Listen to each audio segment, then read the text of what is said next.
Portugal and Leonard Cheshire.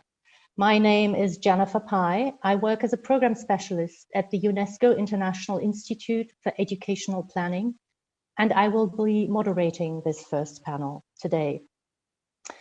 This first session is entitled Ensuring the Right to Quality Inclusive Education for Persons with Disabilities, from Commitment to Action.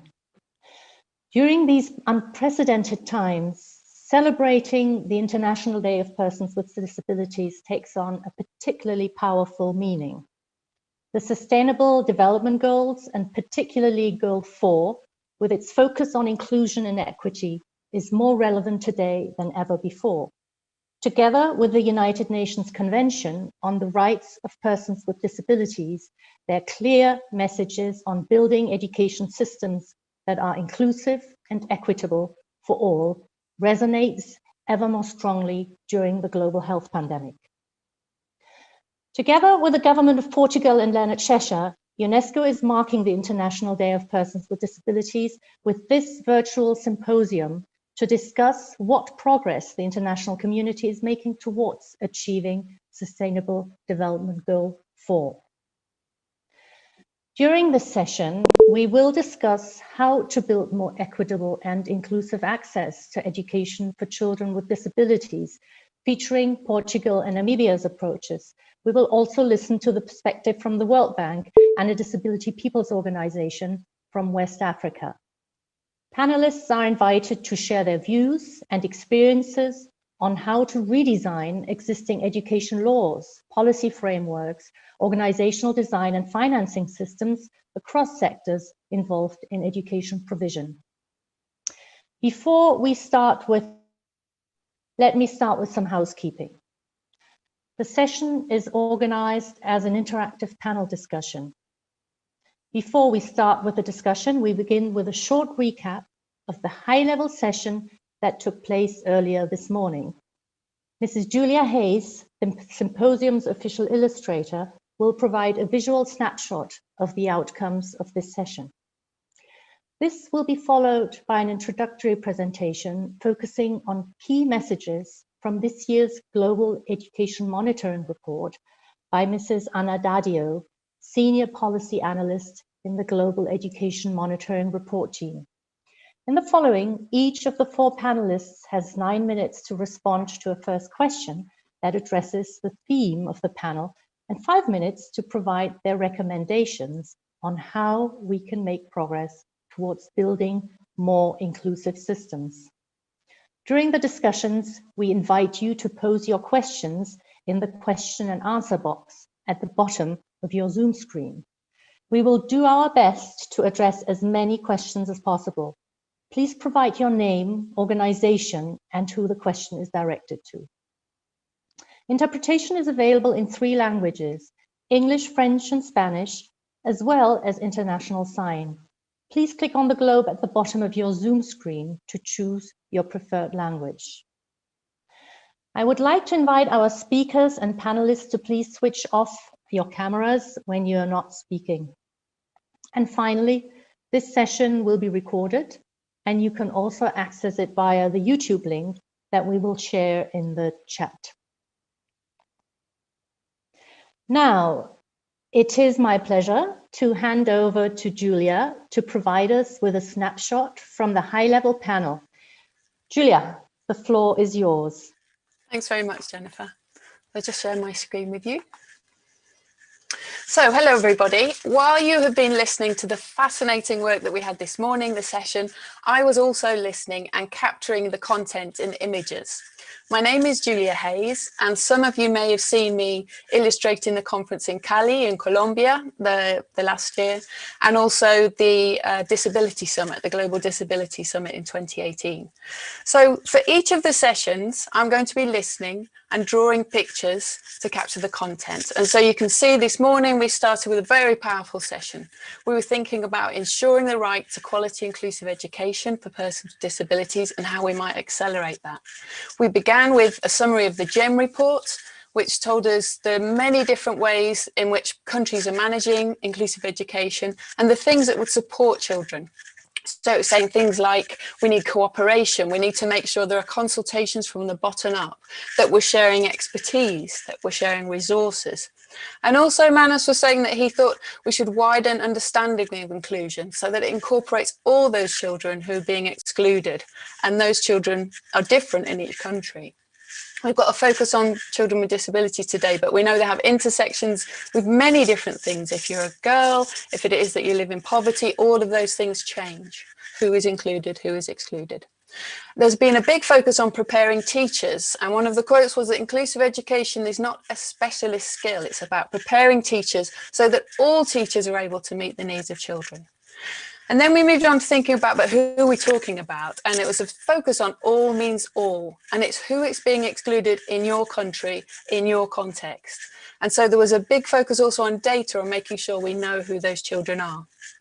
Then we had a very impressive range of different countries and all the things they have been doing, all the positive examples of the ways in which they have developed inclusive systems, fitting into many of the things that were mentioned in the GEM report. The idea about training teachers, about having resource centres so that it gets out to rural areas, making that all children are included.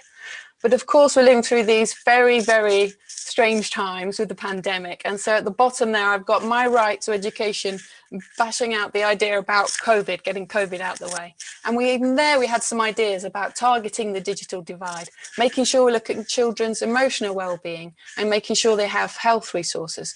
And that in guiding all our principles are about doing no harm, making sure that whatever decisions we make gets the maximum safety. So thank you very much. I'll be listening to the next section and I will join you tomorrow and I will show you the picture of today. Thank you, Jennifer. Thank you so much, Julia. That's been great. It's great to have a summary of what happened at the opening session. Let's move on to Anna Dadio from the Global Education Monitoring Report team. She will remind us of the main messages of this year's UNESCO Global Education Monitoring Report on Inclusion Education. Anna, please, the floor is yours.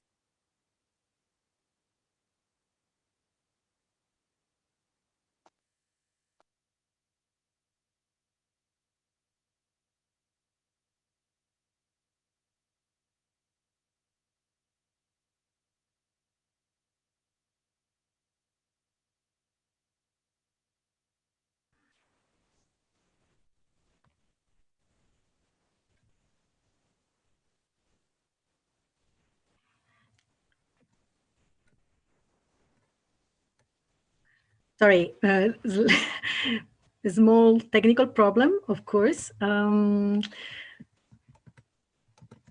Okay, I hope you can see my screen now. Thanks a lot, Jennifer. Can you hear me? Can you see? Yes, we see your screen and we can hear you. Thank you.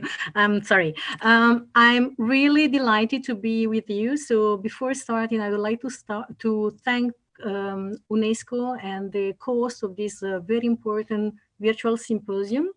And I would like to share with you some of the main findings arising from the GEM report. However, I would like to say that since Manos, the director of the GEM report, has already presented the main recommendation emerging from the Global Education Monitoring Report on Inclusion in Education of this year, I would start from something that he mentioned in his presentation this in the high-level opening session, that is about the peer, the profile enhancing education reviews.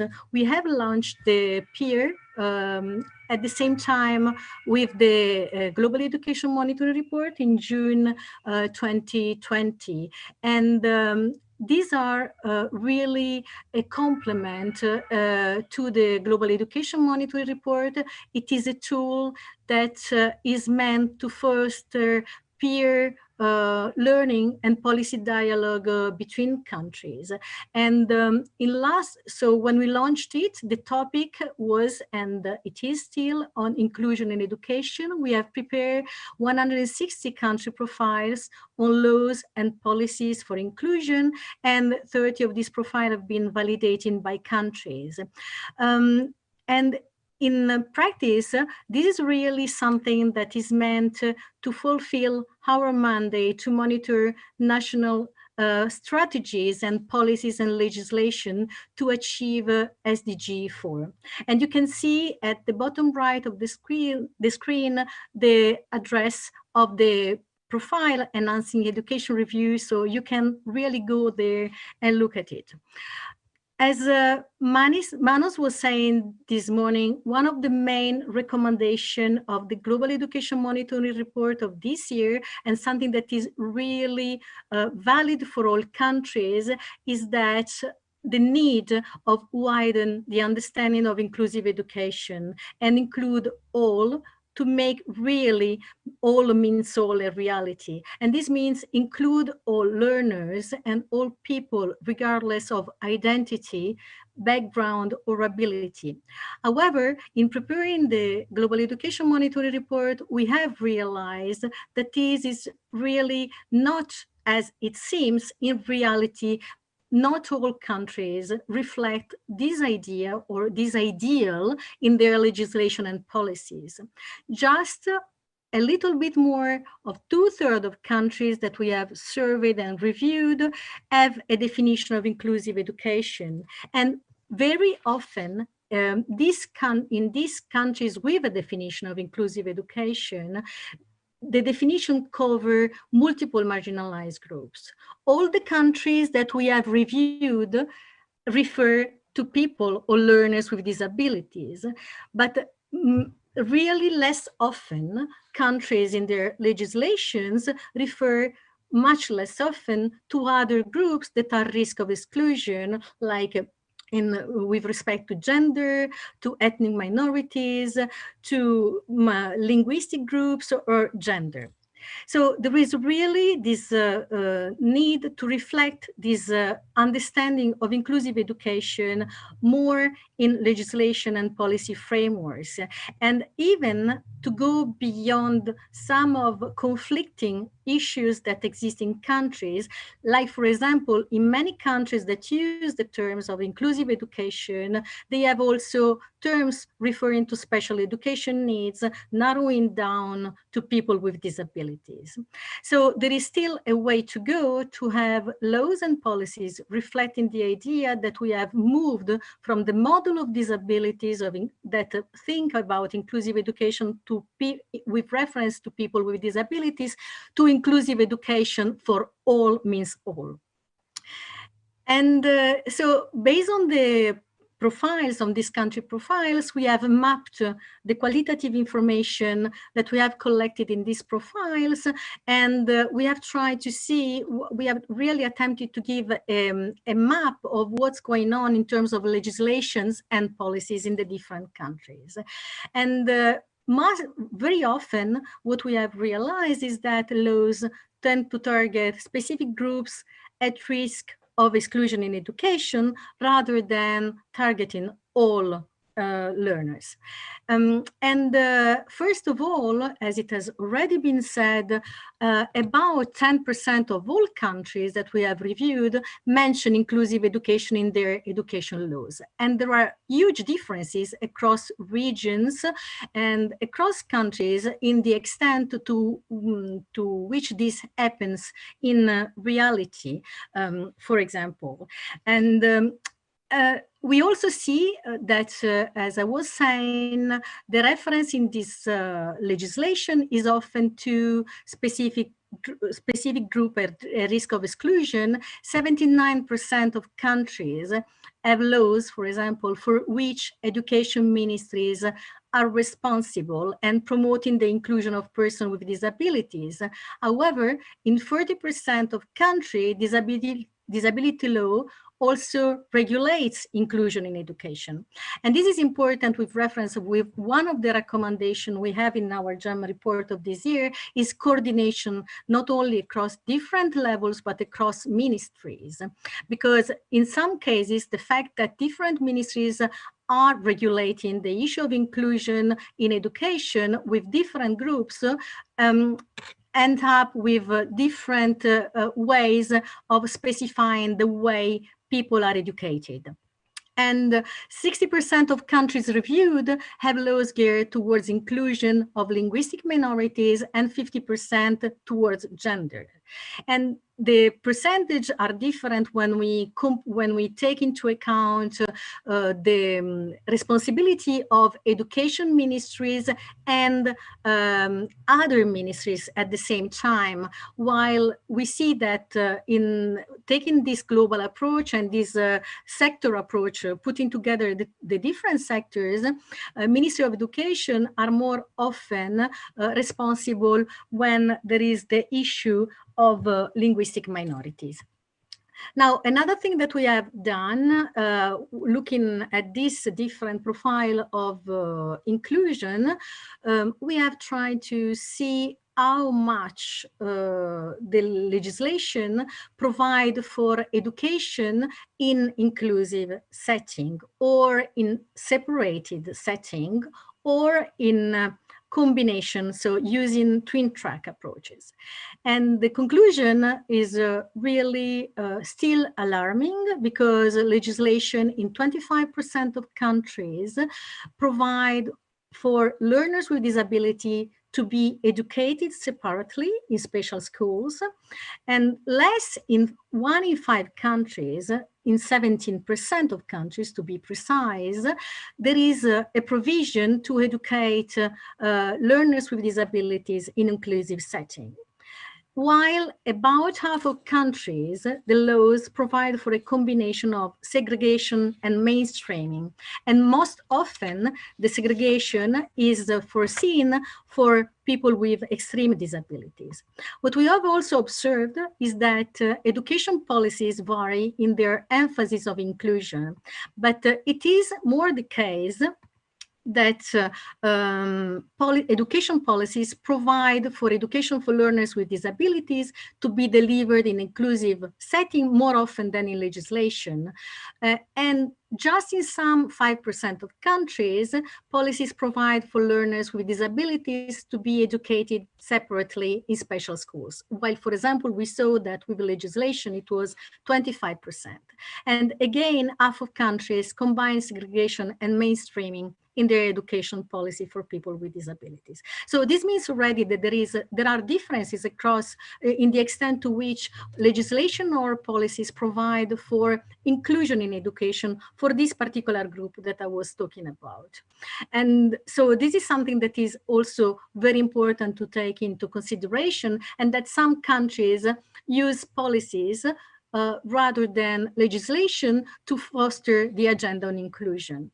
Another important recommendation of the report that we have also tried to explore using the data and the qualitative information with the peer is the recommendation concerning the empowerment of the educational workforce.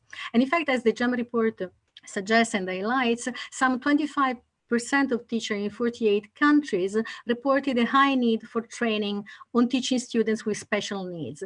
The review of countries that we have done suggests that in 61% of the countries reviewed, there is some teacher training for inclusion that is provided for in legislation or policies. And what is even most important is that in 49 education sector plans and strategies, there is this aim that is stated to provide teacher training on inclusion. There are again differences across regions and countries, and for example, more than 1 in 3 countries in Eastern and Southeastern Asia and Oceania mention training on inclusion in their education plans. So just to arrive quickly to the conclusion, and it was already highlighted by Julia in the initial presentation and by many of the panelists this morning, is that it's very important also to think about the resources and target financing to those left behind. So what we are going to launch on the 24th of January is also the peer on education and social financing policies on equity, with the objective of search with policies with largest potential impact on resource allocation, with an emphasis on poverty, and focus on mechanism, not actual distribution of resources. And in this peer on education and social financing on equity, we look at different dimensions that you can see here: education financing mechanism with a focus on equity, education policy programs that provide resources to school, and education policy programs that provide resources to students' family, and social policies that provide resources to students and family. What is really important to highlight, and I would like to conclude my presentation here, is that all the different recommendations represents really a call for countries to put this recommendation in place and to move forward and ahead the inclusion agenda. The peer indicate how countries have legislation and policy in place, but they don't say much about the implementation. And we see that what is really important, as the GEM report has highlighted, in many cases, weak implementation is a real obstacle to achieving inclusive education. Thanks a lot for listening, and thanks you for having me here. Thank you so much, Anna. That's been great. That has provided us with an important reminder that inclusive education is about reaching all children, regardless of identity, background, and ability. And I also wanted to highlight one of the statistics that you've presented, as it is of direct relevance to our panel today, the fact that 10% of countries, only 10% of countries mention inclusive education in their educational laws. As we have Portugal presenting here today, we'll be hearing about their experience with their inclusive education law of 2018. So that should be interesting in terms of highlighting some of the issues that you've been addressing. Now, I am delighted to introduce our panelists now. Let me start by introducing Dr. Hannah Alasutari. Hannah is the Global Thematic Lead for Inclusive Education in the Education Global Practice Team of the World Bank. There, she leads and co-leads analytical and operational work in education. Hannah is also a co-chair of the Inclusive Education Working Group that is part of the Global Action for Disability Network. She holds a PhD in education from the University of Oulu in Finland. Welcome, Hannah. I'm delighted to direct the first question for this thematic session to you. Could you elaborate a little bit how the World Bank supports countries in redesigning their policies, funding and monitoring arrangements to ensure inclusive education for learners with disabilities? The floor is yours. You have 9 minutes. Thank you. Thank you so much, Jennifer. And I expect you can tell me if there is anything wrong with the audio, but I think it's fine now. So thank you so much for inviting me to be part of this distinguished panel. I'm delighted to be able to share a little bit what's happening in the World Bank in this area. So during the last years, the World Bank has taken huge steps in moving towards creating really this type of atmosphere that the World Bank teams and client countries are able to look into the issues related to inclusive education more carefully.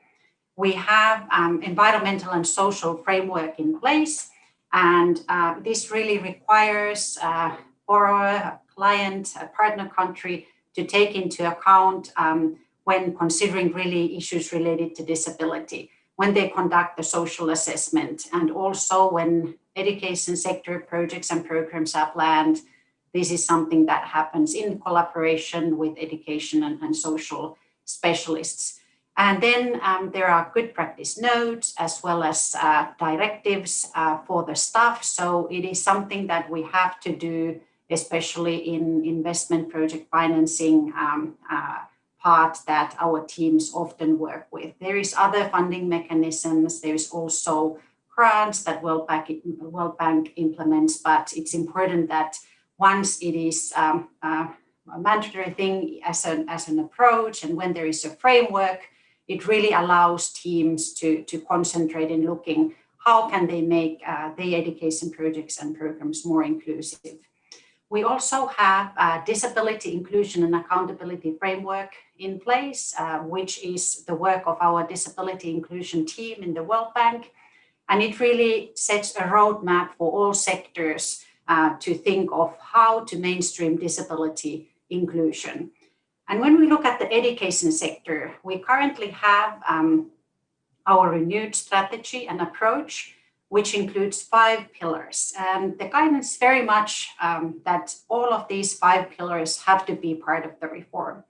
So it really needs to be a reform of the whole education sector. Of course, looking at what is the priority that each country has and what is the best approach in that context.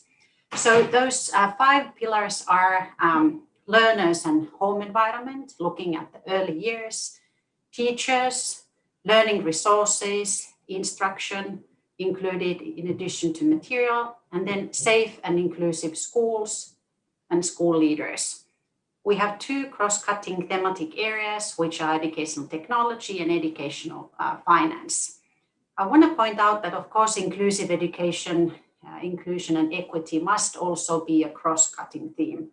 As the World Bank has more recently started to look possibilities for institutionalizing inclusive lens, it really requires its own individual pillar as well. And at the same time, the countries that we work with, there is of course a variety. There are some countries who have thought about it for a long time, who are already doing a lot.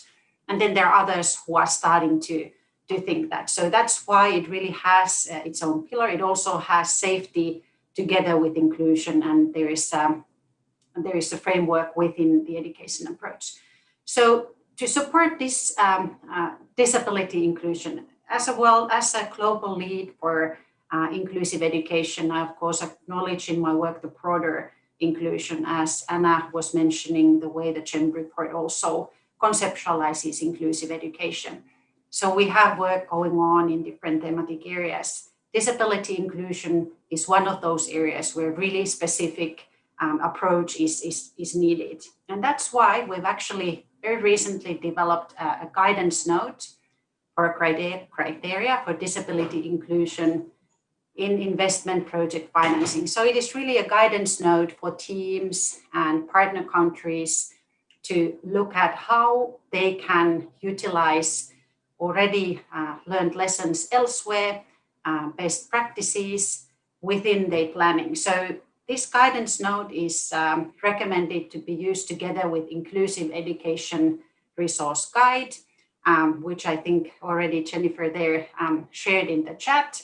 This is really a document which is an open document that we keep updating once more resources are coming. And it provides a menu of alternatives, utilizing the way the World Bank teams are designing their projects. So it really starts at looking at different thematic area. As it was mentioned within this panel already, there is not very many countries in the world that have law for inclusive education. So maybe the World Bank teams are able to start conversations in looking at that. What is that law? What is the educational law? What are the policies that are in place? Is there some work needed in that area? Maybe there is a request that comes from the government saying they would like to have collaboration related to developing teacher education.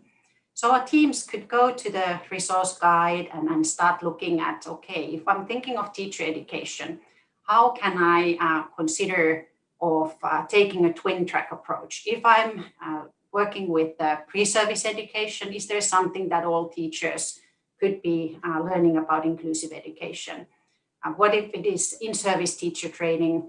Maybe there is again something that every teacher should have for training, and maybe there is something that a specific group also would require. Maybe there is a need for resource teachers so that they could in a way consider as part of the main thinking they have.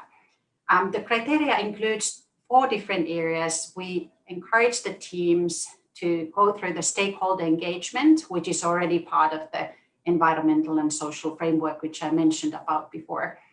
It is also important that they do the analysis related to disability inclusion. If there is no data, it's important to have a look if there is a way to collect disability disaggregated data so that you can make decisions based on evidence and research. Then the project design is really looking at what are the possibilities. We encourage using the twin track approach. Really within anything you are able to have the inclusive lens. However, it's important also to remember where the countries are at and where the teams that work within the World Bank structures are at, so that they can at least do it in some area and then maybe later on also broaden it.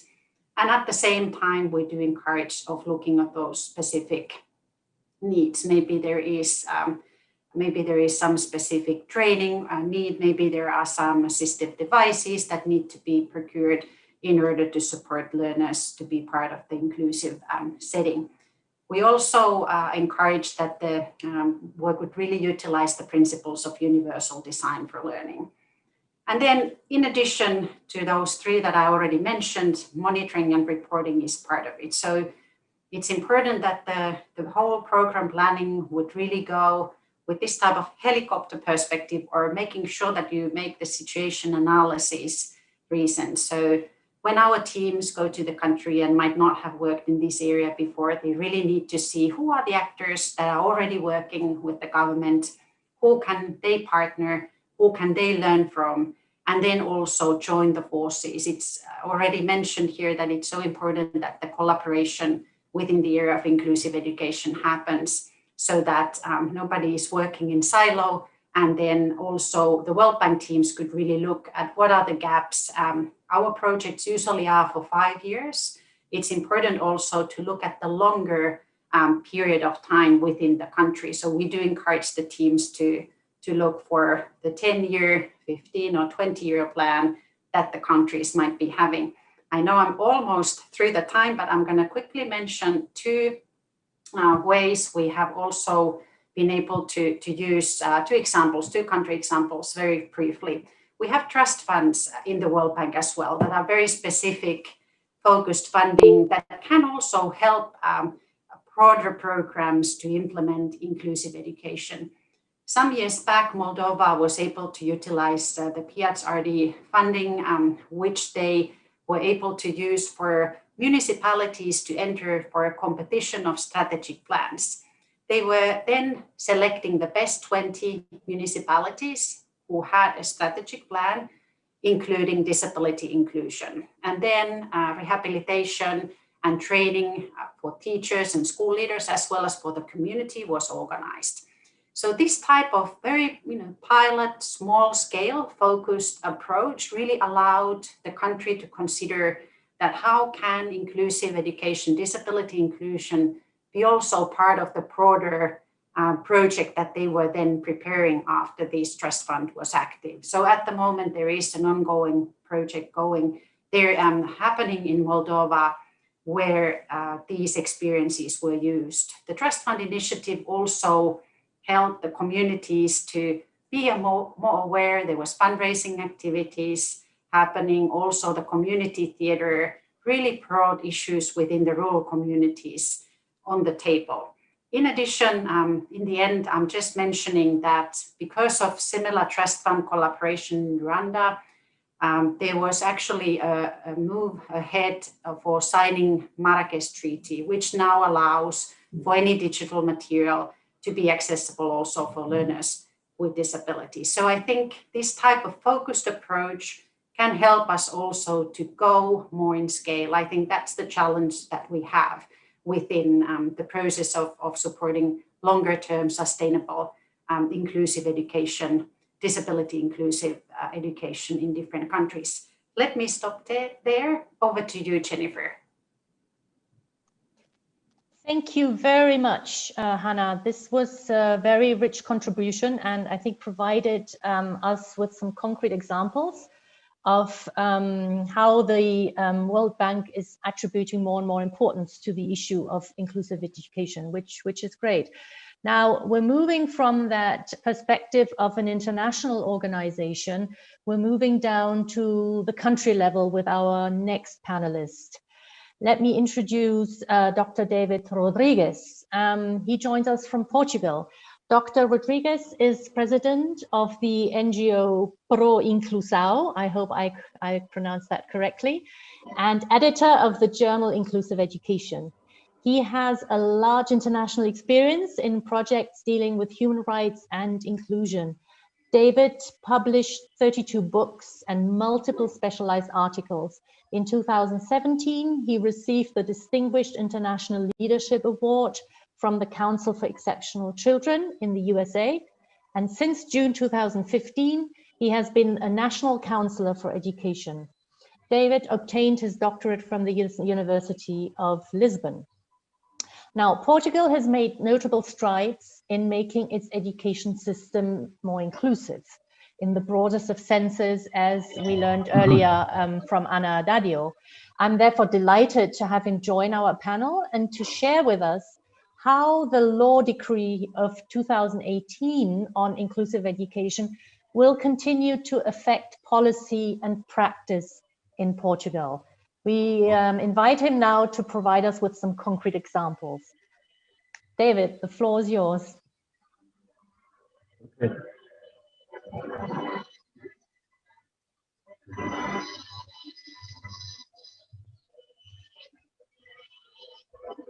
Am I here? Yes. I can see and hear you, David, loud and clear. Okay. Thank you very much. Thank you, Jennifer, for your presentation. And I'd like to say good morning to Americas and good afternoon to Europe and Africa, and to say good evening already to Asia. So in all these countries, I can say boa tarde. That is the Portuguese word for good afternoon. Boa tarde. My name is David Rodriguez, and I'm very happy and very grateful to be in this event of UNESCO. UNESCO has been a lighthouse. UNESCO has been a flagship for all of us about inclusion. And so we are very grateful to UNESCO. And let me tell you that you can count on us as we have counted with you. Thank you very much, UNESCO, for all your efforts, helping us to develop inclusive practices. I would like to share with you, before going directly to your question, Jennifer, I would like to start with 3 points that I think are very important as conceptual frameworks to develop policies about inclusion. The first one is, why do we need inclusive education? Some people say, why are you always talking about inclusion? That is natural, or that is utopic. But we say we have to speak about inclusive education because schools have been created in order that students can reach them. It's like students are up in the hill and students have to go up the hill to reach the school. And schools were created this way. And so we have to change this because we need schools to come near the students. And this is a process that basically distinguishes what is integration and what is inclusion. And this is a big difference because in integration, students try to reach the summit of that huge mountain. Sometimes it's too huge, it's too high that some students can't reach the summit. But what we want with inclusion is that all the students are able to have their challenges that they can face. The second question that I would like to share with you is that probably inclusion has to do with 3 B's, the letter B, 3 B's. The first one is to be. That is, we have to support the development of all the students. We have to develop all support in order that they can be more, that they can develop themselves fully. The second B is to belong.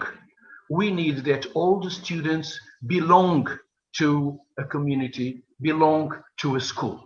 And this part of being participant of the school is not only be part of the school, is feeling part of the school.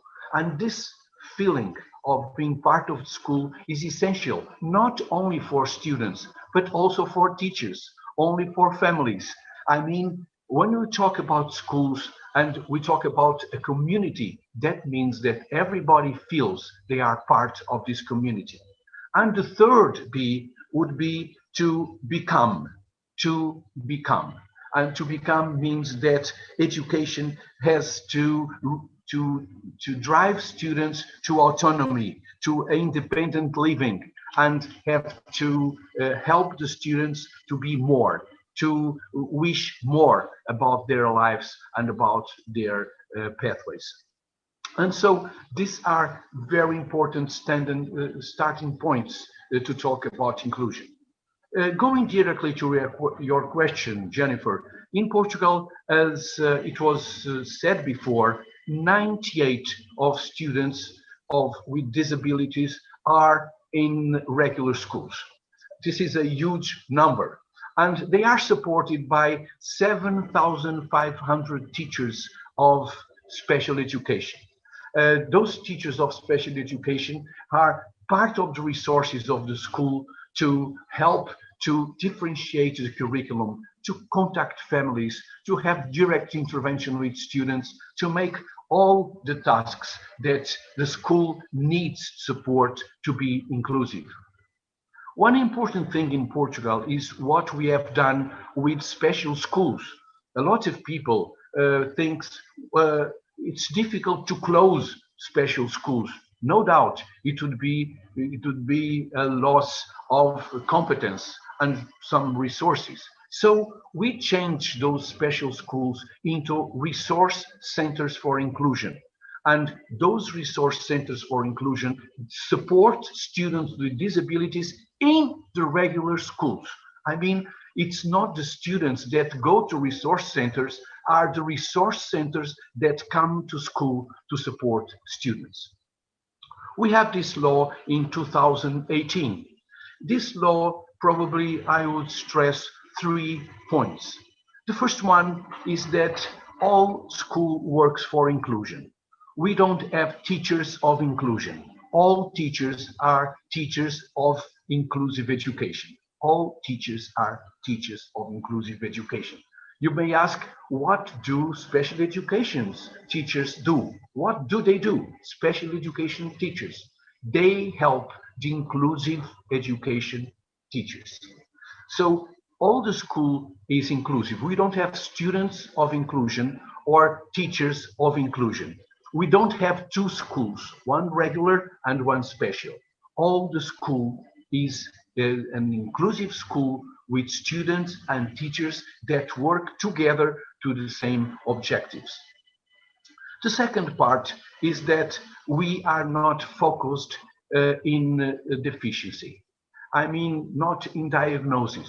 We are much more focused on specific educational needs of the students. And this means that we have different kinds of measures. We have 3 kinds of measures: universal measures, selective measures, and additional measures.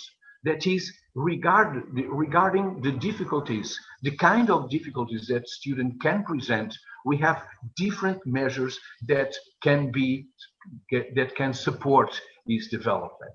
So we are not focused on disability, but we are much more focused on the specific needs that student has to follow the curriculum and to be together, to socialize and to be part and to be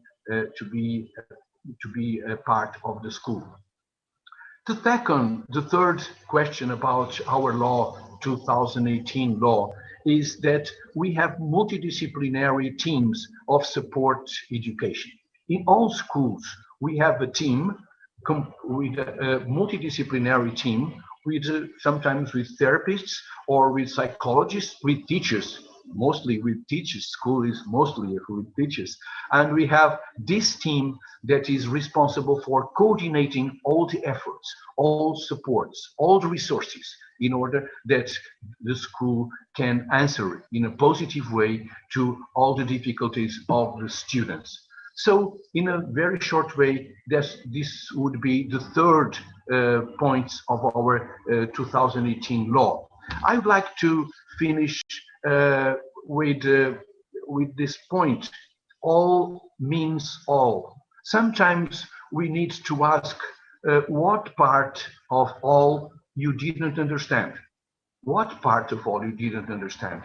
All means all. And there is, I would say, an analogy with the pandemia that we have now of the COVID. I mean, if somebody is left out of healthcare, that person becomes dangerous. And it is unfair. It's unfair that someone is out of the health system in this situation. I would say that if someone is left out of the inclusive school, this is not only dangerous for him and for the others, but it's unfair, because really what we stand for is that inclusion is a human right. Inclusion is a human right, and is the best way we have to fight against inequalities. It's the best way we have to fight against all the problems we are facing in the world. Because really what we have with inclusion is that part of human rights and solidarity that we need so much in this world. Okay, thank you. Thank you very much, David, for these inspiring words. You definitely reminded us that inclusion is a human right. And you also provided us with a framework for inclusive education, to be, to belong, and to become, which I think reminds us of the role of education, but more particularly of schools in our countries.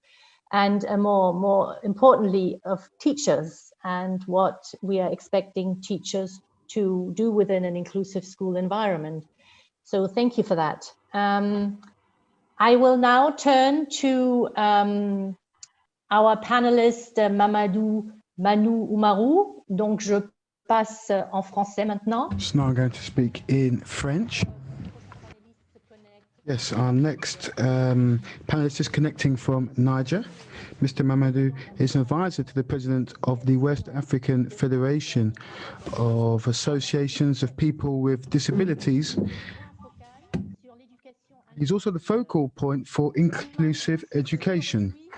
Amadou, I'm delighted to be able to have you on this panel to share with us how. Can you hear me, Mamadou? Yes, I can hear you. Okay, thank you. I'm delighted that you can be with us today. And I'd like to ask you a question. How does your organization contribute in the West African region in order to strengthen the laws and the policies linked to inclusive education? So I would like you to give us some concrete examples for our participants, please. The floor is yours.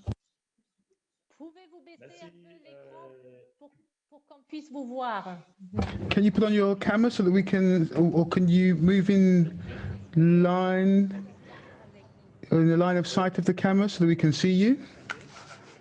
Yes, can you hear me? Yes, I hear you very well. Thank you, Jennifer. I'm delighted to be with you this afternoon. Thank you for having invited me onto this panel. I am Mamadou Manou from Niger. And yes, I represent the West African Federation of Associations of People with Disabilities. The West African Federation of Associations of People with Disabilities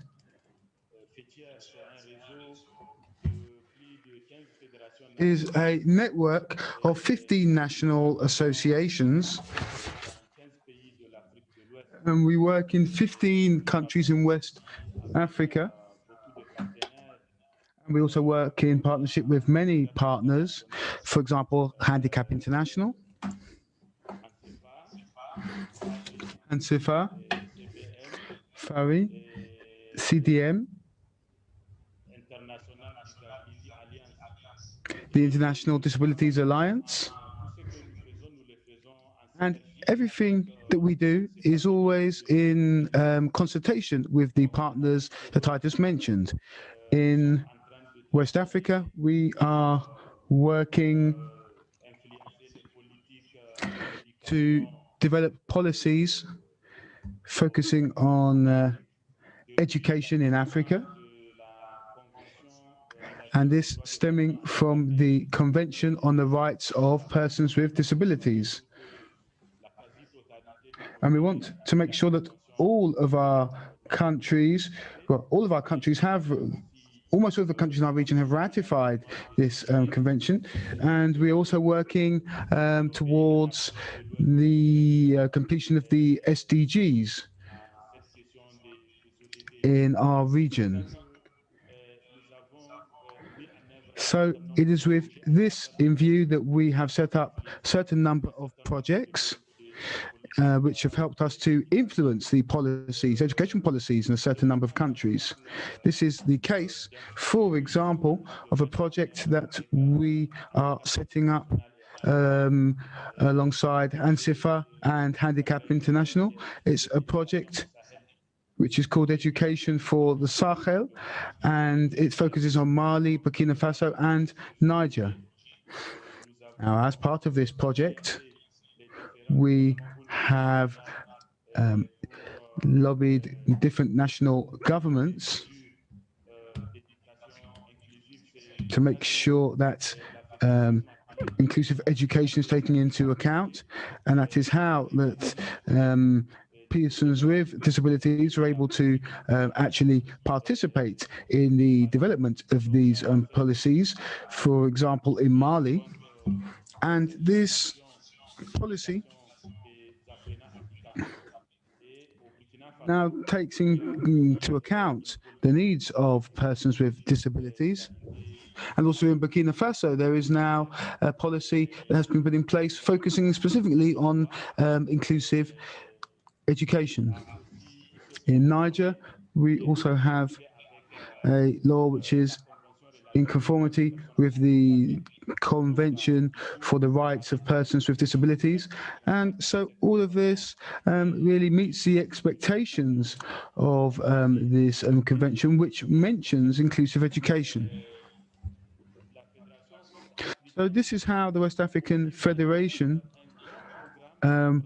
works, and we implement a large-scale advocacy program as well, which is financed by the European Union, and it concerns 15 countries in West Africa, and it's all about strengthening capacity building in these countries so that we can have a better development and revision of policies and programs at national levels, but also at a regional level, at the ECOWAS level as well, and working with other institutions, as well as the African Union. Now, as part of, or in the framework of this program, last year we organized a forum which brought together all of the ministers, representatives of ministers of the Ministries for Education for the 15 countries of West Africa. They all came to Lomé, and they worked alongside the West African Federation of Associations for People with Disabilities. We worked together and we came up with some recommendations for the countries involved. And this was a way for these countries to embrace the concept of inclusive education. We are also working on a project through the Global Partnership, and it is a financing program that we're aiming to strengthen the capacity of members of the Global Alliance. We're working in partnership with SAhel FOA and Handicap International. And through this program, we want to influence policies in countries such as Togo, Mali, and Burkina Faso. And the West African Federation also tries to reflect once again on issues of accountability. We also produce reports. For example, in 2018, we produced a report on SDG 4.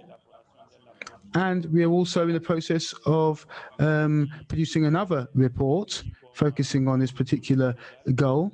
And we're going to be focusing on Senegal and Cote d'Ivoire in particular. We also work in partnership with the International Disability Alliance. And they help they support our federation in producing alternative reports linked to persons with disabilities. You may know that all countries that are reviewed, in all the countries that are reviewed, the civil society has the possibility of producing alternative results, alternative reports on the countries. And indeed, we seek to develop indicators linked to education in general.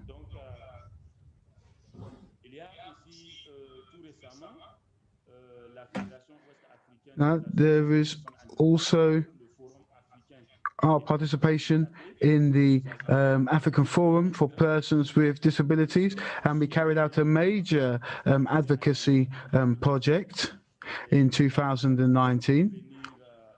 And we invited representatives of many associations for persons with disabilities from across Africa under the aegis of the First Lady in Lomé. Oh, excuse me, the First Lady of Togo. And indeed, we also focused on issues of humanitarian aid and assistance, which is, of course, a major issue in our region. We are also focusing on social protection because education goes hand in hand with social protection in our countries in Africa. Social protection is often missing or lacking, which means that learners often have to face many obstacles. For example, in West Africa, there are many children with disabilities who are not able to go to school because they do not have the necessary technical or IT-related materials. Sometimes it might be a case that wheelchairs are missing. However, if with social protection, different governments should be able to provide all of these materials so that we can facilitate people's access to education. And indeed, other types of materials also pose problems in West African countries. Through the advocacy program that we carried out recently with different governments,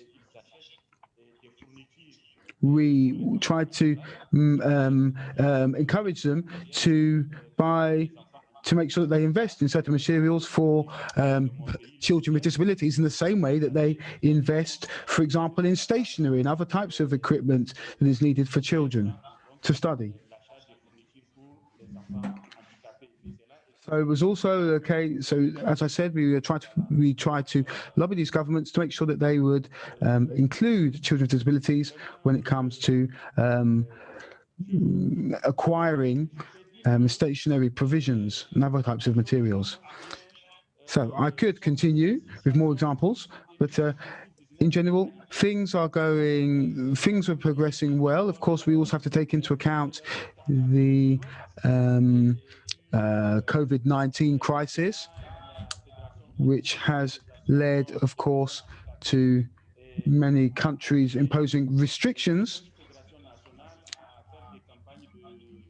And indeed, the 15 national associations that make up our federation were called upon to raise awareness across their different countries in order to try and encourage better protection for children with disabilities so that they can face up to this crisis much better. We also at the national level try to make sure that at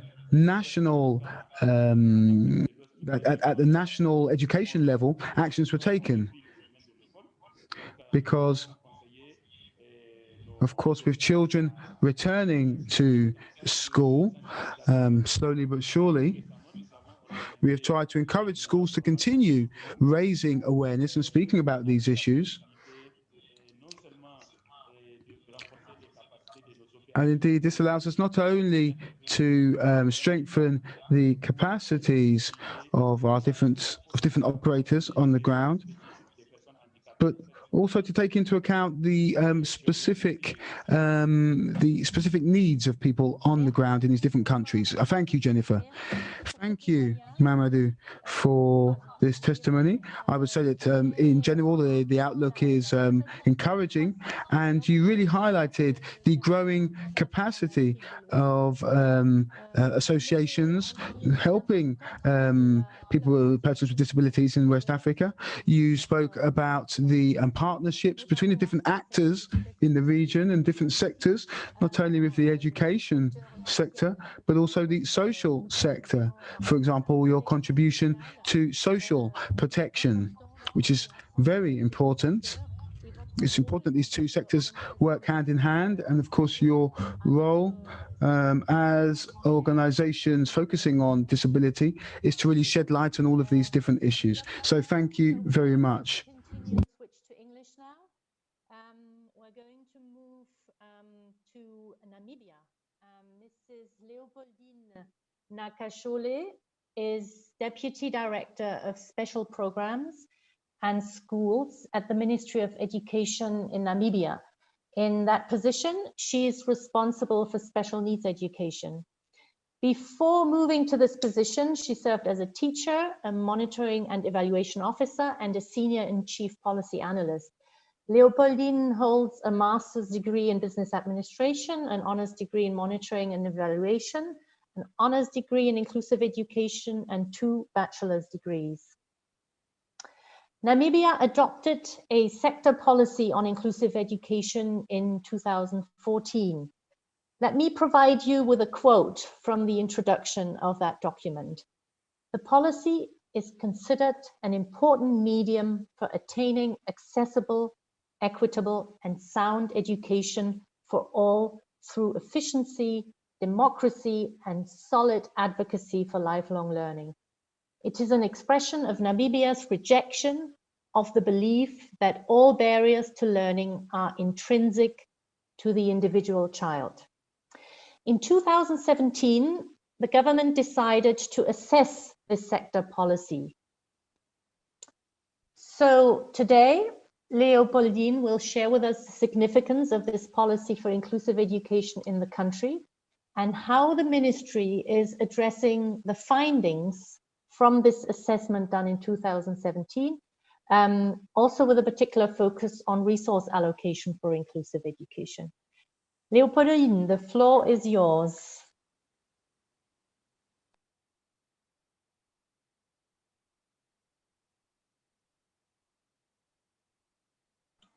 Thank you, Jennifer. Can everybody hear me? I can hear you loud and clear. Okay, this is Leopoldine Nakashole from Namibia, as Jennifer has introduced me. In 2013, the Namibian government launched a sector policy on inclusive education that was developed to strengthen the capacity of the education system to reach out to all learners. So therefore, these policies serve as an overall principles that guide all educational policies and practices. So that is starting from the belief that education is a fundamental human right and a foundation for a more just society. And as Jennifer has indicated, in 2017, that is 4 years after the implementation of the sector policy on inclusive education, the Ministry of Education, Arts and Culture in Namibia embarked on the assessment of the sector policy on inclusive education. And what this assessment has revealed about the existing sector policy on inclusive education is that there has been many improvement in the provision of inclusive education since the launch of the sector policy in inclusive education since 2013. However, this assessment report has highlighted as well a number of challenges that is regarding children with disability that Namibia still face. Example, some of these challenges or problems around the implementation of the curriculum that is not that much disability friendly and responding to the needs of learners with disability. Negative attitudes toward disability and special needs education, that is among the educators, that is the teachers, the lecturers, and the community at large, and inaccessible infrastructures, as well as lack of access to appropriate teaching and learning technology, for instance, various assistive devices for different type of disability, and much more negative cultural practices.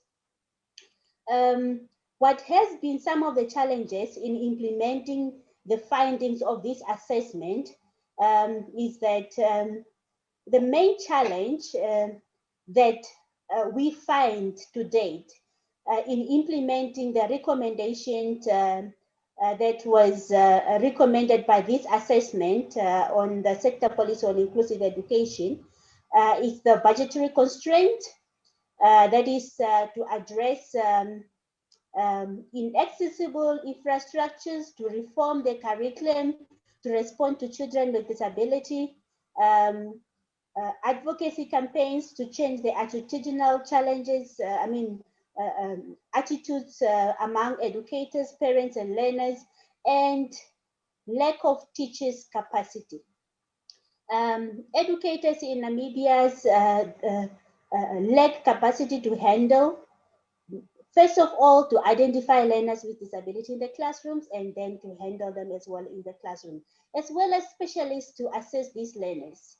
Mind you, in Namibia, we have a lot of inclusive schools, yes, but we are still having about 11 special schools, fully fledged special schools that are catering purely only for learners with disability.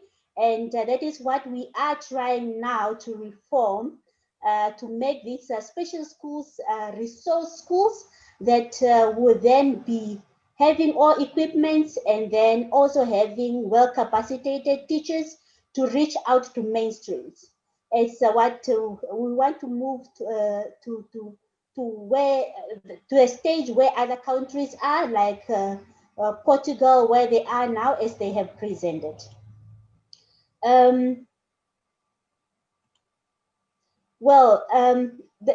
This assessment has revealed a lot of challenges, as we have indicated, and they have recommended intervention that can be implemented in a short and medium and long term. And I must indicate to you that ever since 2017, when this assessment was done, a lot of agency, ministry, and organization, they have come on board to help the ministry to implement the recommendation that was indicated from this assessment. And we are very thankful that this assessment has triggered an increased collaboration with stakeholders, such as OPDs, that is organizations of peoples with disability, and many other NGOs, as well as development partners. And to mention a few of them, UNICEF, UNESCO, and the European Union has always been our #1 partner of choice when it comes to implementing these activities, that is for making the Namibian education system very inclusive and responding to the needs of children with disability. So to date in Namibia, we have a lot of organizations of persons with disability that are established, that are catering for different various disabilities. Disability forums are established, and then we also have a ministry of disability and marginalized affairs department that has been established to cater specifically for disability matter and to ensure that the Ministry of Education and the entire country is very inclusive and responding to all inclusion matters that are relating to people with disability.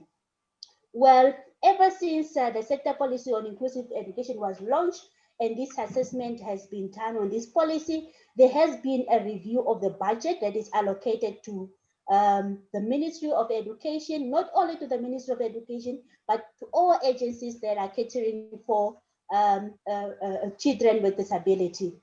Specifically in the Ministry of Education, we have launched what we call Education Development Fund that provide for the establishment, upliftment, upgrading and improvement of educational facility to the benefit of learners with special educational needs.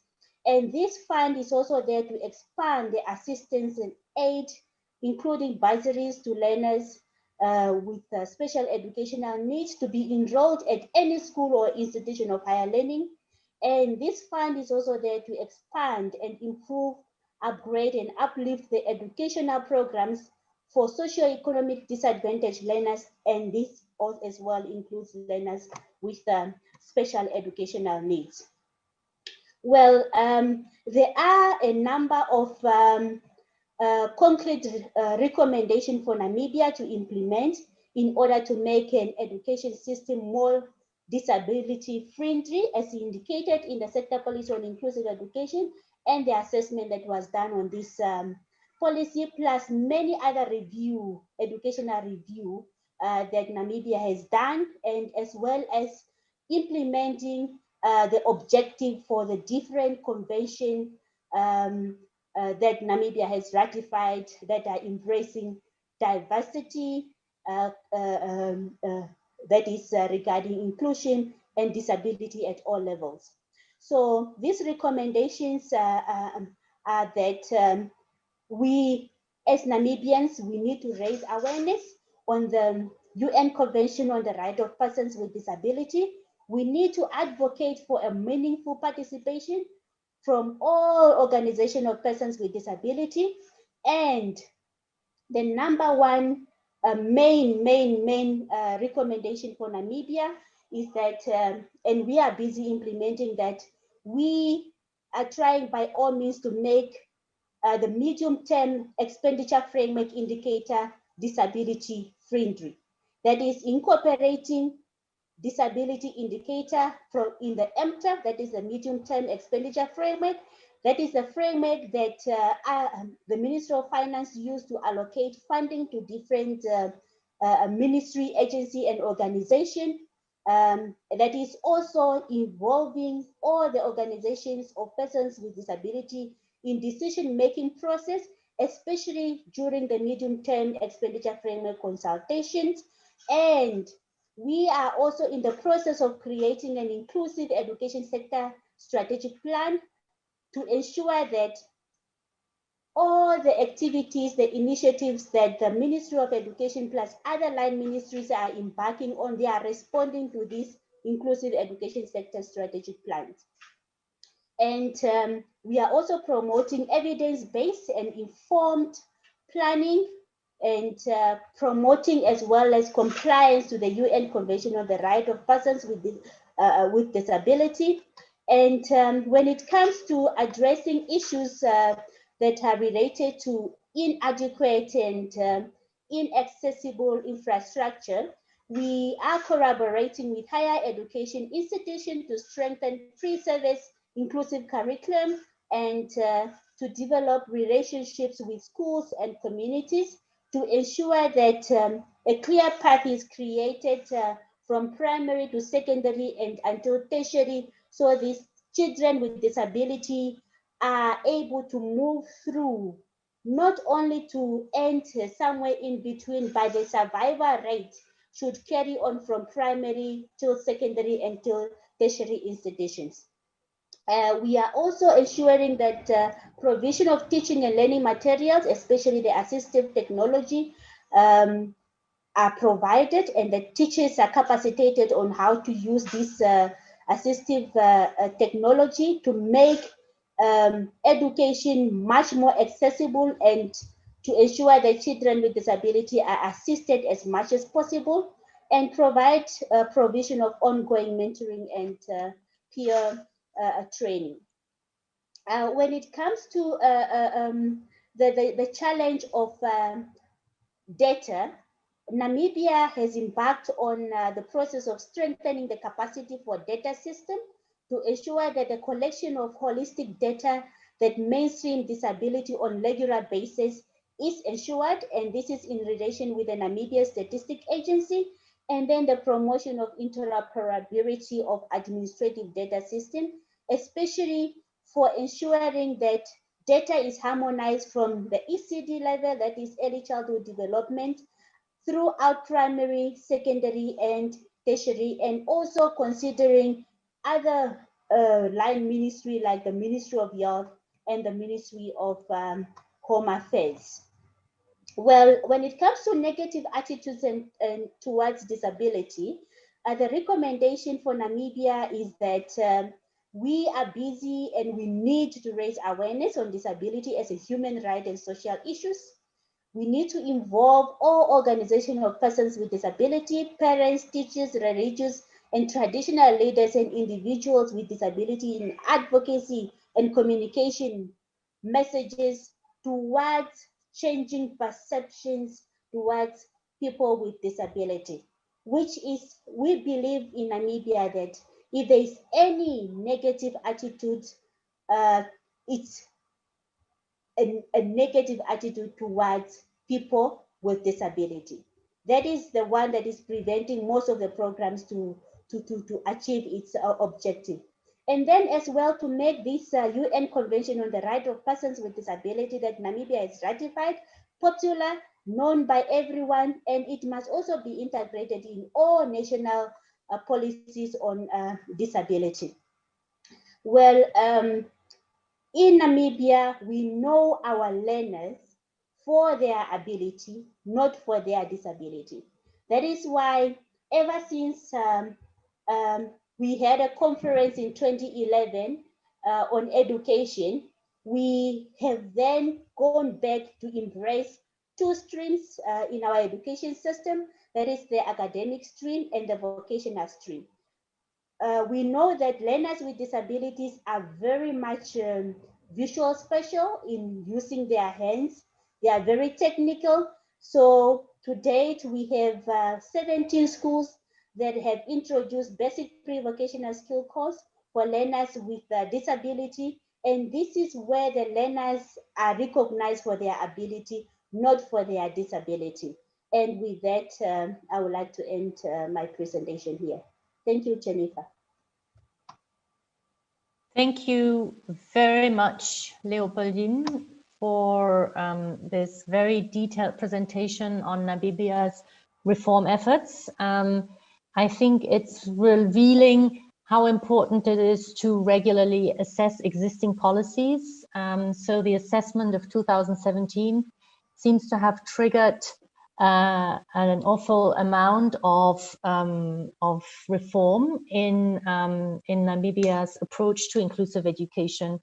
So thank you for this detailed account, and also for including what Namibia has been doing in terms of a disability indicator and its inclusion in the medium-term expenditure framework.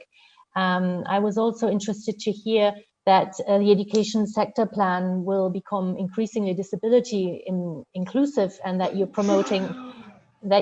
promoting evidence-based planning. So thank you. With that, the first part of the panel has closed, It has been very rich with contributions, highlighting some key messages.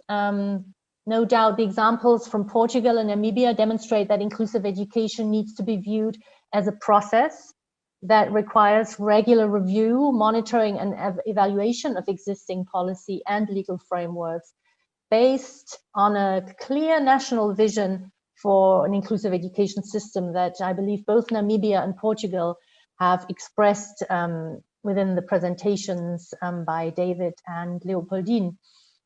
It's also encouraging to learn about the various new initiatives and accountability frameworks, guidelines, and strategies that the World Bank is developing in the area of disability and inclusive education. And to summarize also what Mahamadou has been saying as a representative from a disability organization, that there is a lot of capacity development that is ongoing, supporting this organizations of persons with disability, thereby strengthening their capacity to liaise with ministries, different line ministries, not just education, but also social protection. So with that, I would like to move into the second part of the panel, which refers to the recommendations that the individual panelists have in the context of their experiences with their own systems and with their own organizations.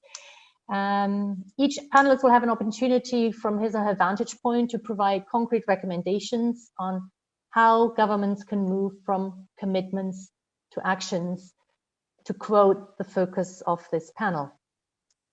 I will provide the floor to Hannah from the World Bank first. So Hannah, the floor is yours. What are your recommendations?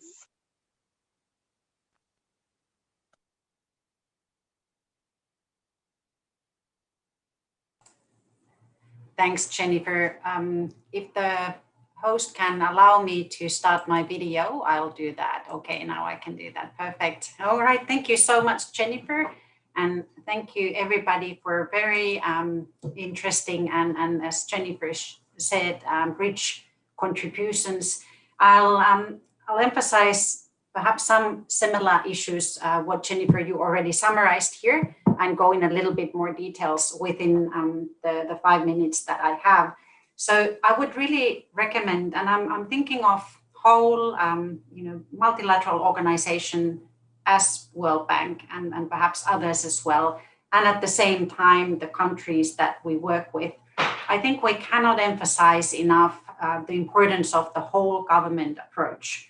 So it's really important that that will be carried out, even it's difficult in any organizations to see the best possible way for a variety of sectors to collaborate, as well as within the countries when you look at the interministerial collaboration. And I think what Anna from Gender Report team pointed out earlier, that there are actually ministries in countries regulating in a different way the issues related to persons with disabilities. So I think it would be important to really look at how the government approach can allow successful collaboration to support learners at the school level and also their families. So how can we make sure that such a multi-professional approach that was described by the other panelists, for example, Portugal was very much emphasizing how the multi-professional approach is supporting the learners at school level, and that their system is not disability specific, but it really looks at from the perspective of what kind of support is needed, what kind of specific needs do each student have, and this really covers all students, and the inclusive approach is really important. With the whole government approach, it's also important to look at the differences between urban and rural settings. Maybe in urban settings and in some countries, there are more specialized personnel that can be supportive within the process of inclusive education.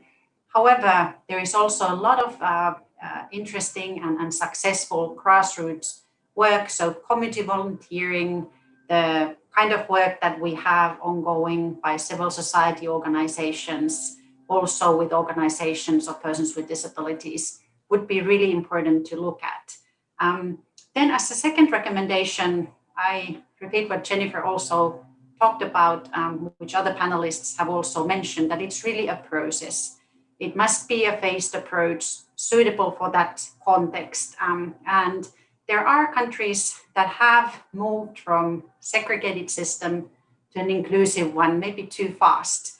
There is evidence in some countries that this has actually increased out of the school children because the general education has not been ready. So it's important that we really keep the learning of the children at the core. At the same time, there are systems that have decided to go towards inclusive system building. They have decided, they have really made the informative decision of not going for segregated system, but rather an inclusive one.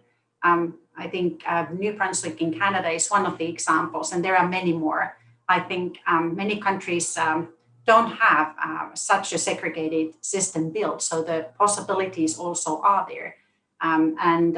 If there is a segregated system and you are moving towards inclusion, it's really important not to lose the expertise of the people who might have worked in special schools.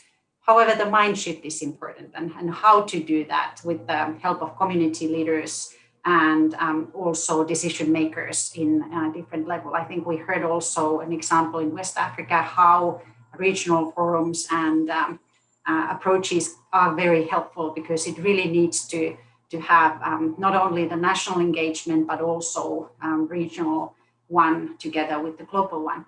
And then really as a third point for recommendations, really to look at how to redesign policies, funding and monitoring arrangement to ensure inclusive education for learners with disabilities. It's really the mind shift. I already referred to that, but I want to repeat it, that it's really important to find the right way towards inclusive education in the context that you are working. It is important to utilize the community and really work together with organizations of persons with disabilities, have the people who have experience in working in the education sector or who have the community and family perspective to be around the same table to make it work within the context. And then, of course, not to forget the interministerial support and need for collaboration. In the end, briefly just sharing some publications here at the chat, which tell a little bit about some of the work that's going on in the World Bank. There is work for learning poverty, really looking at when the learning crisis really was there before the pandemic. Children at the age of 10 were not able to read in many systems. And it was really looking at the fact that we do have more access for all children getting to school, but the learning is not happening. And of course, there has been a lot of work about learning crises even before that. But I think when looking at the learning poverty after the current pandemic, it's so important to see the opportunity there to really be part of these overall programs, having learners with disabilities at the core and not in the margins. I think for the World Bank, we have really benefited of the commitments that were announced in Global Disability Summit in 2018. There is one for education. We are working to achieve that, to ensure that all World Bank projects and programs would be disability inclusive by 2025. So it's important to have this kind of global push, and we should continue acknowledging that and keeping the momentum in order for the organizations and the countries to really change within their context and suitable for them. I'll stop there. Thank you very much. Thank you, Hannah. Thank you very much. Let me go to David. Based on your experience of the reform process in Portugal, we're keen to hear what recommendations look like for you. David, please. Okay.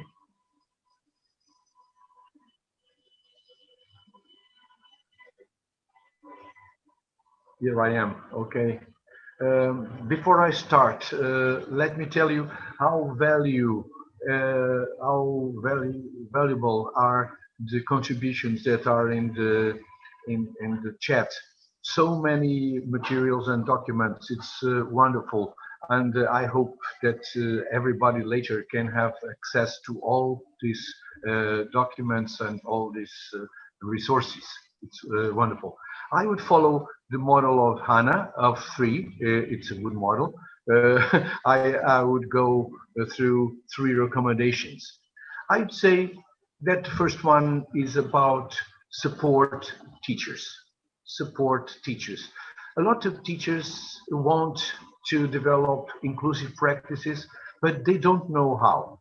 And when they have an idea how to do, they feel they don't have the support that is needed to go on. Because inclusion is not only to do it once, it's to have a permanent, is ongoing activity about including all and teaching all the students without anyone left behind.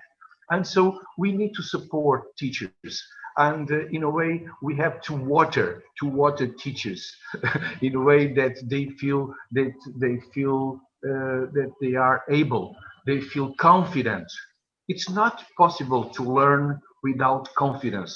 It's not possible to teach without confidence.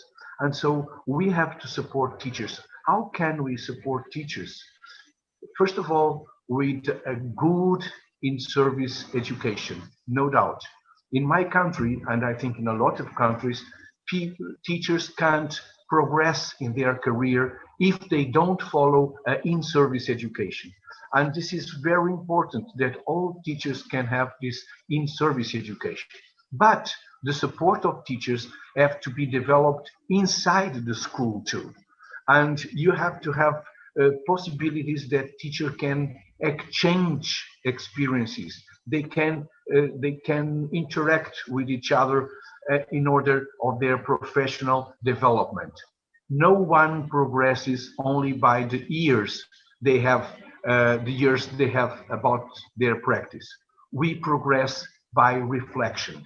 That is what makes us to develop in professional terms is the reflection, is the possibility to discuss our practices. So I would say, first of all, we have to support teachers. We have to water teachers in order that they can bloom, they can flourish in terms of inclusion. The second, it's about resources for inclusion. Sometimes when we say, when we see the budgets, you see some millions for special education. And sometimes these millions for special education don't reach inclusion. I mean, sometimes what you have is that those resources go more for special schools, go more for special techniques, for something that is outside of school. And we have to be very aware that we have to put those resources where they are needed to develop a school for all, a better school for all, an inclusive school. And so be attentive. Not all the money that goes to special education goes to inclusion. And we need that those resources can be put in schools, in services that help all the students to be part of the same school. The third question is about the reinforcement of public education. Once I was as a consultant in a country, doesn't matter which country, and they asked me, what do we need to become more inclusive? And in that moment, I remember that you can nail a nail in a concrete wall. You can nail a nail in a concrete wall, or you can nail a nail in an onion. And so what I told them is that you have to have a strong wall to put inclusion. You have to put inclusion in a solid system of public education. And sometimes we are looking for those resources for inclusive education or for special education, and we forget that if we have a good system, a confident system of public education, probably it would be easier. I say probably, but I would say certainly would be easier that you can develop inclusive practices in a system that has the resources and the education, has the confidence to develop education for all. And so I would say these three suggestions: support teachers, give resources to inclusion, and develop a public education system that is more and more solid. Just one point: in my country, it was absolutely decisive that we could have a school, a full-time school to develop inclusion. All our public schools in Portugal work in the morning and in the afternoon. And this is very important to develop inclusion. This is a development in public education that benefits inclusion. And so, again, what benefits public education have to benefit all of the students. Thank you. Thank you very much, David, for three very, very clear recommendations based on the Portugal experience. Thank you. Let's move on.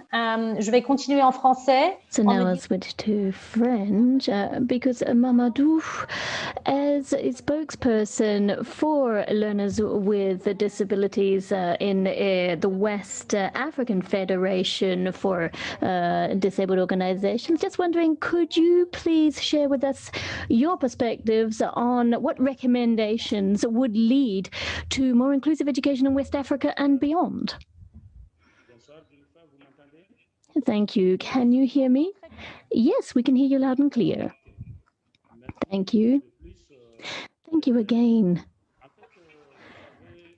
Well, as you know, inclusive education is a holistic package, and it brings in all stakeholders. And in West Africa, we have a system where disabled children with intellectual disabilities or the visually impaired are not always totally catered for. So I think one of my primary recommendations would be to completely overhaul the public policies in this regard. First of all, the call that I would launch would be for West African countries to ensure that their national legislation is compatible with the International Convention on the Rights of Persons with Disabilities, and that their education policies were in line with SDG 4. Because when you take a look at countries like Burkina Faso, where they have an inclusive education policy, it'll be quite different to the overall general passage. In other words, this actually means that there's a discrepancy in the inclusive education philosophy, because if you follow the latter, then you would expect all schools to be inclusive and not just to cherry pick a few inclusive schools and a few mainstream schools and then a few special schools. For me, that doesn't actually represent inclusive education, and that is why I think that governments really need to invest more resources in education, in inclusive education. I think it boils down to a question of resources. There are those who are trained in inclusive education practice, but and there are infrastructures available for learners with disabilities, but we've got to make sure that the resources end up benefiting the schools, the classrooms more broadly, so that all schools become genuinely inclusive, and also that those resources meet the needs of the teachers. It's also important for teachers and more multidisciplinary teams to build up the expertise required so that schools can become more genuinely inclusive. There's in in Togo and in Niger, we've actually undertaken an experiment where we have teachers who actually are focused on mainstream learners and learners with disabilities, and they extend the same practices more broadly. And in this way, I think this could be rolled out more broadly, and it might actually lead to a more inclusive education scenario. There's also the issue of statistics, particularly in West African countries, and I think in our countries, I'm not sure they've placed enough importance on statistics concerning learners with disabilities, because taking an overview of this, I realized that the school statistics do not necessarily account for the visually impaired and learners with disabilities. And I think this is partly a problem of data collection, but also a statistical register problem. And so I'd like to see more work done in this regard as well.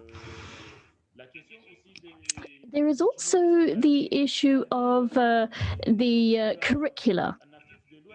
In West African countries, schools have focused too much on primary school and inclusion, and they tend to focus less on higher education. I think the question of continuity in the education system is very important, and the more inclusive the school, and the more these inclusive policies are rolled out for the primary sector, surely will have a spillover effect into the higher education echelons.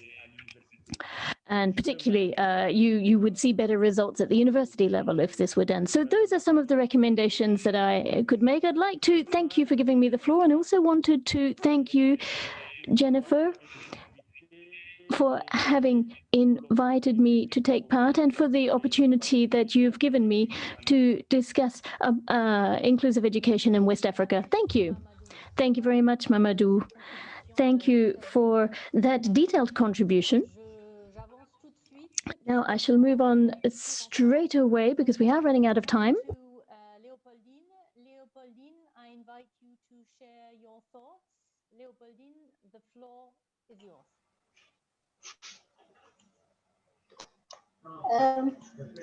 Thank you, Jennifer. I will repeat the recommendation that I have indicated already.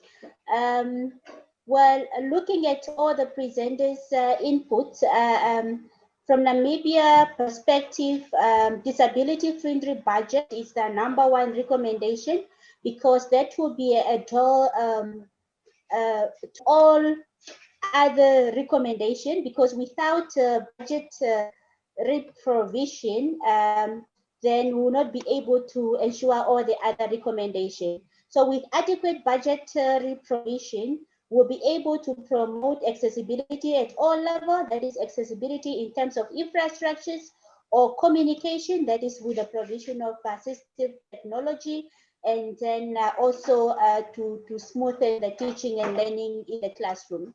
The issue of data systems, strengthening data system is very important.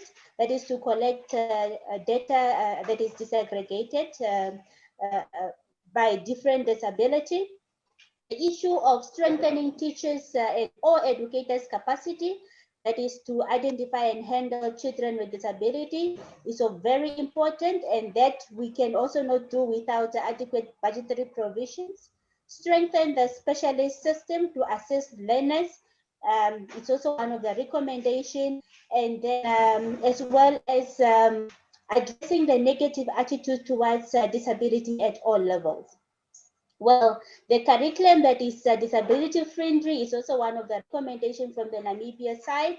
That is where we will be able to ensure that learners are developed in the area of interest and the area of their ability, and through that as well, they will as well be educated to belong to a certain community, be it is a school or the entire community, and that is as well where they will be able to become autonomous, independent in life, if they are all assisted to use to follow a curriculum that suits their ability. So basically, those are some of the recommendations that Namibia is drawing into, that has to do with the adequate budgetary provision, accessibility at all levels, strengthening the data capacity, strengthening the capacity of all teachers and education system, and strengthening the specialist system, addressing the negative attitudes, and as well as a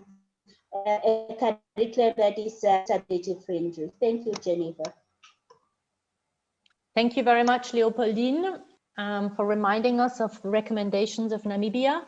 I will now move straight into our questions and answer session. It is now 5 o'clock here in Paris. We have another 15 minutes left, and we want to make sure we give Dr. Paula Hunt enough time to provide her concluding remarks. So let's see what came in through the Q&A box. I will direct questions to the panelists, and my first one goes to Hannah. Hannah, we got a question, how can the World Bank better work with national governments to promote inclusive education? Could you provide a 1-minute response? I realize that this is a rather broad question, but I'm sure you can target it. So thank you very much, Hannah. Thank you, Jennifer. I hope you can hear me now. If you can just note that you can hear me. Yes, yeah, I can hear you. Wonderful. So thank you very much for the question. I think it's a very important one, how to work with national governments to support inclusive education. I think World Bank teams always are in dialogue with governments, and in the situation of education sector conversations, it's the Ministry of Education. So I think the criteria that I talked about earlier are really requiring the teams to go through the stakeholder engagement, analysis, inclusive project design, and monitoring and reporting mechanisms will help them to have the conversations with the different national governments. And of course, there is a variety. There is a variety of governments. Some of them have already done a lot in this area. So within that context, it's important to have the conversation in a focused way, looking at what are the gaps that would need to be done that have not been addressed maybe by the government before, or are not addressed by other actors. So I think it's very important to make sure that that is part of the conversation. Now, the governments who might not have maybe ratified the Convention of the Rights of the Persons with Disabilities, that could be one entry point to look at. And again, it really depends what country context we are looking at. It's always important that the ownership for the decisions remains with the government, and as they are compliant, for example, with the Convention of the Rights of the Persons with Disabilities and Sustainable Development Goals. Really, the goal number 4 is there for the teams to encourage the government to really look at the whole. So I think what has been also pointed out by other panelists here, it's really important to work with that mind shift of not thinking learners with disabilities as somewhere in the margins, kind of an afterthought when we've done the rest of the things. It's really important to be at the core in the very beginning of the discussions. So I think that's the most important recommendations when having these conversations with the governments and supporting the government to go forward in their process towards developing more inclusive education systems. Thank you, Jennifer. Over to you. Thank you very much, Hannah. Let me move straight into the next question. David, this is a question for you. The education system in Portugal seems to be a successful example of inclusive education. Is this only for primary schools, or is this system rolled out for all subsectors?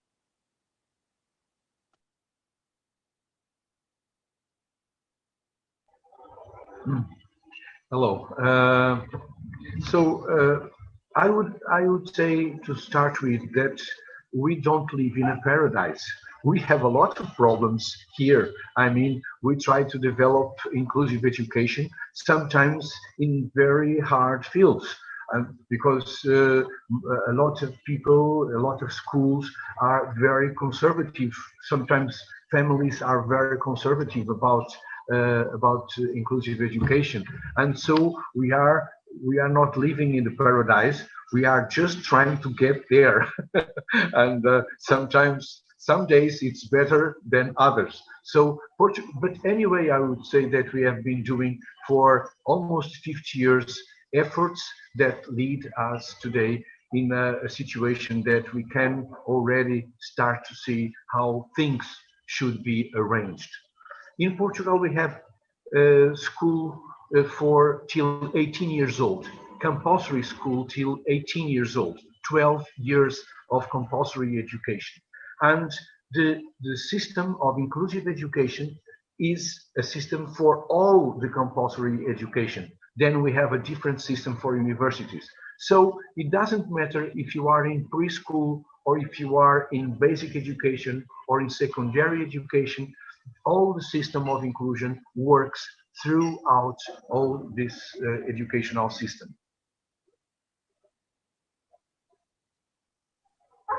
Thank you very much, David. Thank you. La prochaine question, je dirige. The next question is for Mamadou. Mamadou, are you ready? The question is the following.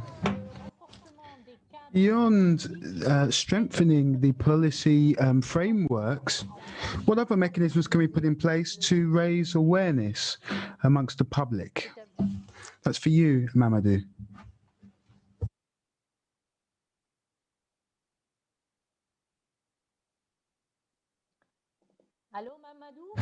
Hello, Mamadou, are you still there? Can you hear me?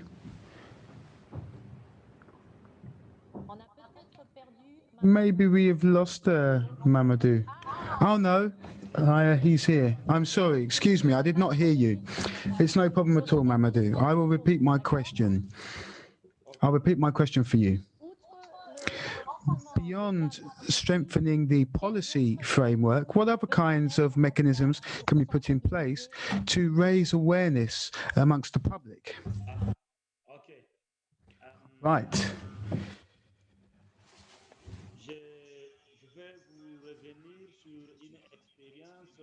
I'd like to speak to you about an experience that we implemented in Burkina Faso, Niger, and in Mali, alongside Handicap International. We put in place an initiative for inclusive education with the country in question. And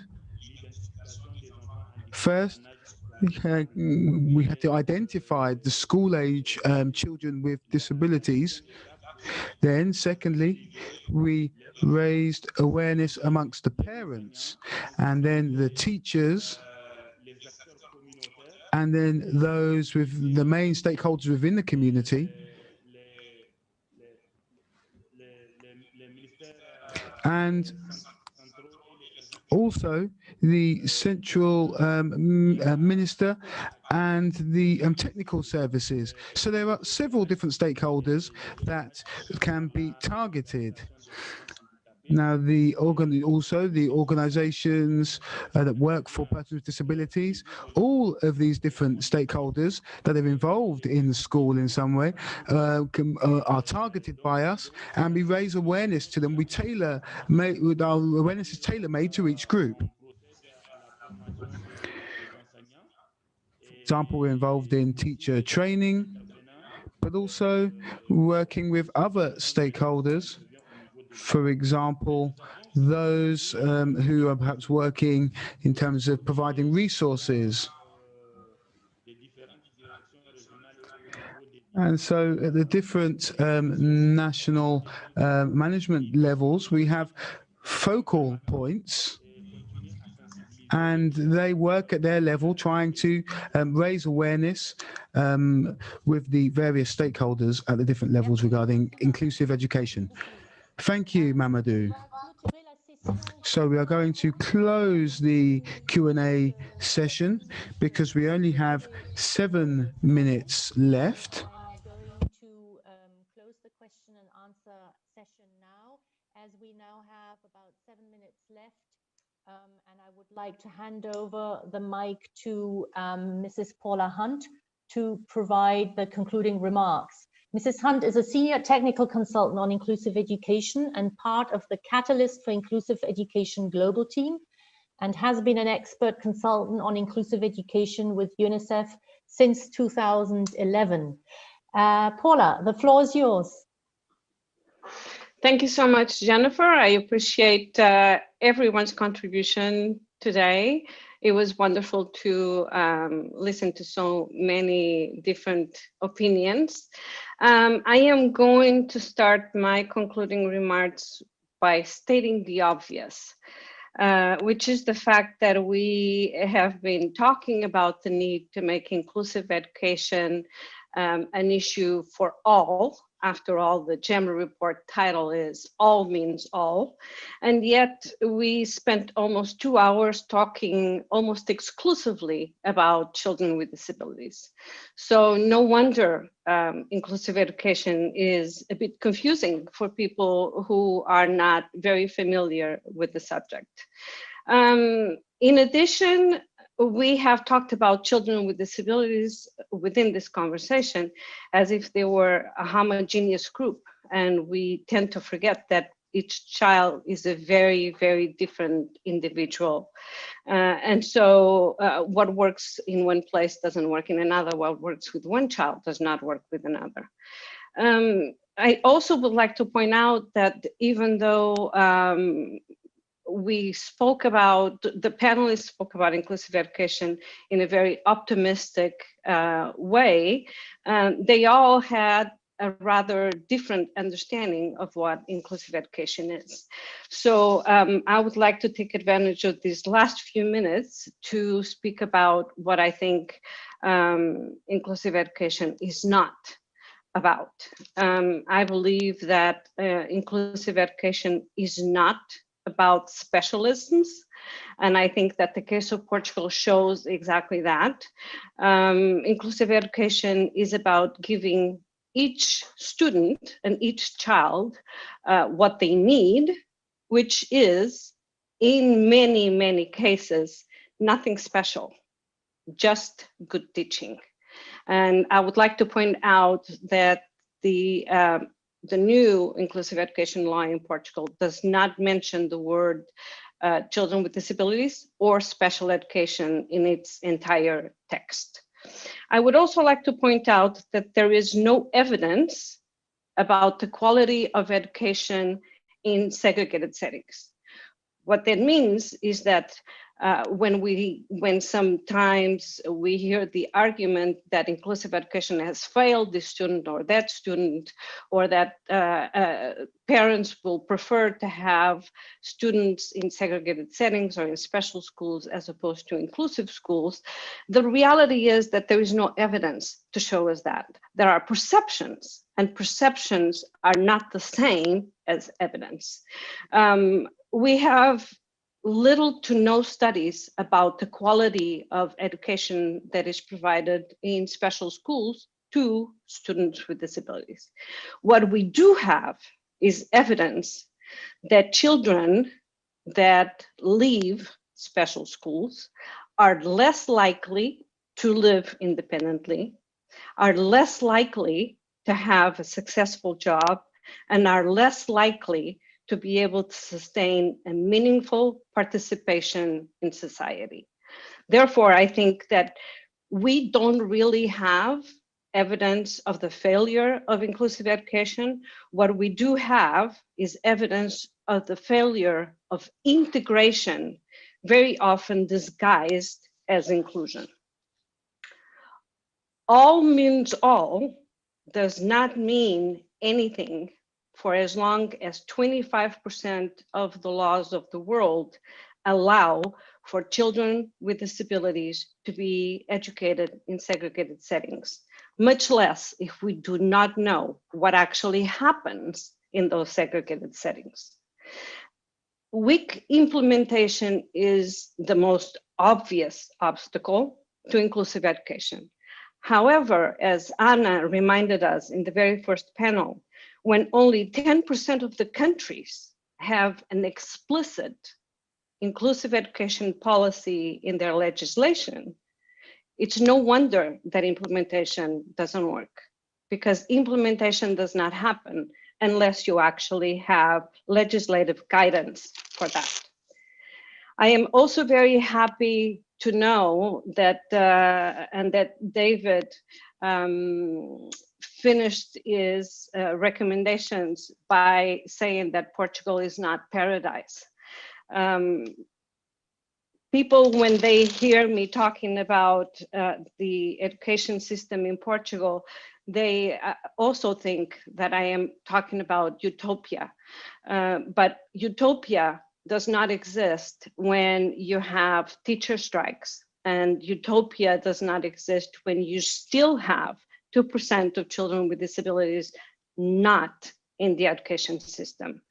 It is true that Portugal has changed special schools into resource centers, but that was not without controversy, and that was not a linear process. One thing that David forgot to mention is that the inclusive education law came out at exactly the same time as the new curriculum framework. And these two pieces of legislation speak to each other and support each other. It is not just a question of changing where students sit or changing the services that they are provided, but it is also a question of making sure that the curriculum supports the changes that are being made.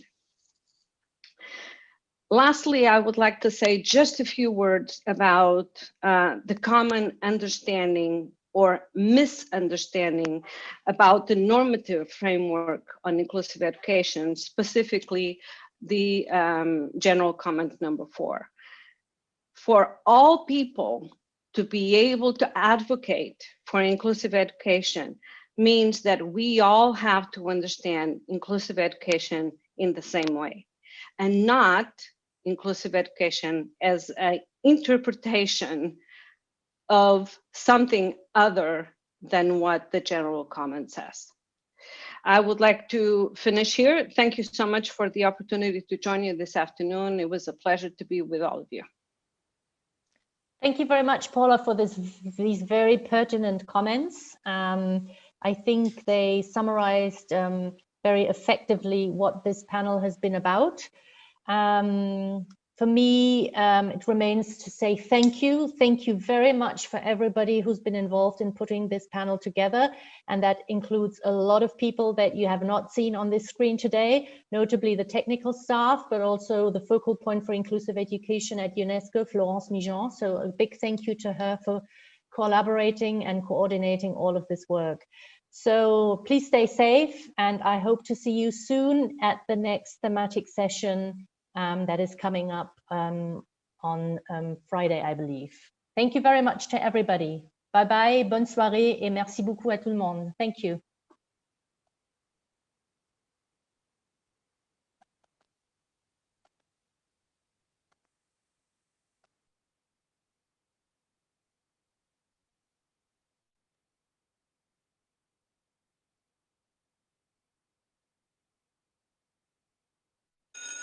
Nous sommes tous différents.